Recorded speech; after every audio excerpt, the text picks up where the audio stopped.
Welcome to Celestial Zodiac. Today we're going to talk about retrogrades. Retrogrades aren't here to ruin your life.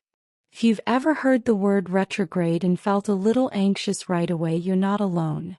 For a lot of people, especially online, retrogrades, and Mercury retrograde in particular, have become almost synonymous with chaos, miscommunication, delays, and things going wrong.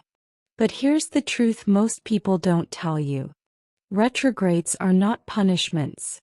They're not curses. And they're definitely not cosmic disasters. In this video, we're going to completely reframe retrogrades. What they actually are, why astrology pays attention to them, and how they really work. This is an overview, not the entire encyclopedia. Think of this as the foundation that will make every future retrograde video much easier to understand. First, let's clear up the biggest misconception. When a planet goes retrograde, it is not actually moving backward in space. Retrograde motion is what astronomers call an apparent backward movement. It happens because of the difference in speed between Earth and the other planet as both orbit the Sun. From Earth's perspective, the planet appears to slow down, then stop, and then move backward for a period of time. Nothing physically reverses direction. This is why astrology emphasizes perception, rather than physical mechanics. Astrology works from Earth's point of view, how planetary motion is experienced, timed, and felt here. Not what's happening from an abstract viewpoint somewhere else in space. Retrogrades are about how energy appears to shift, not planets suddenly changing direction. So why does astrology care so much about this apparent slowdown? Because when a planet goes retrograde, its energy doesn't disappear. It turns inward. Retrogrades are associated with slowing down, with reviewing and revisiting, with revising and reassessing, and with reflecting instead of pushing forward. In astrology, forward motion tends to be outward and expressive. Retrograde motion is internal, psychological, and corrective. A helpful way to think about retrogrades is this. They're maintenance cycles. They're not here to destroy momentum. They're here to make sure things are actually working before you keep going. Not all retrogrades are the same. This is where a lot of online astrology goes wrong.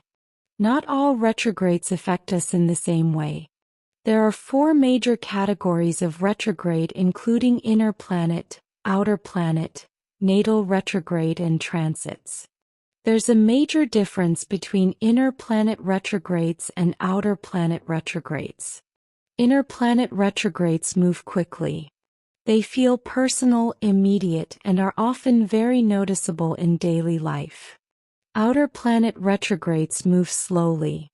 They last much longer and tend to work on a deeper psychological or even generational level. Natal retrogrades are when retrograde energy is part of your birth chart. A transit retrograde is a temporary retrograde happening in the sky right now that interacts with your birth chart. Some retrogrades affect your schedule. Others reshape your mindset. Lumping all retrogrades together is one of the biggest reasons people misunderstand them and end up fearing them unnecessarily. Over this series, we'll break retrogrades down in much more detail, including planet-based retrogrades, which is how each planet behaves differently. Retrogrades by zodiac sign, which is how the tone changes depending on where it happens. Retrogrades by house, which is the area of life is under review. Shadow periods explain why things often seem to start before and finish after the retrograde itself. The last topic is retrogrades versus transits and why timing matters. You don't need to master all of this today. This video is about understanding the framework, not memorizing details. So why do retrogrades, especially Mercury retrograde, get blamed for everything? There are a few reasons. Confirmation bias plays a big role. We notice problems more when we're expecting them. Social media oversimplifies things. Fear spreads faster than nuance. And Mercury retrograde in particular has become a meme. It's easy, relatable, and dramatic. When something goes wrong during a retrograde, it gets blamed.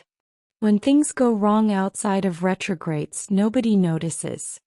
Retrogrades didn't create human error, bad planning, or rushed decisions. They simply highlight them. You might ask, are retrogrades actually good for something? Here's what retrogrades are genuinely excellent for. Fixing things that were rushed. Revisiting old projects, conversations, or ideas. Healing patterns that haven't been fully resolved. Gaining clarity before making long-term commitments. And strengthening foundations instead of forcing outcomes. Retrogrades don't stop progress. They help prevent fragile progress. When used consciously, retrogrades can be some of the most productive periods in astrology. This video is just the beginning. In the upcoming videos, we'll explore each planet's retrograde individually, how retrogrades affect different signs and houses, and how to work with retrogrades instead of against them. We'll go over how to use retrograde periods strategically, not fearfully. Retrogrades aren't something to dread.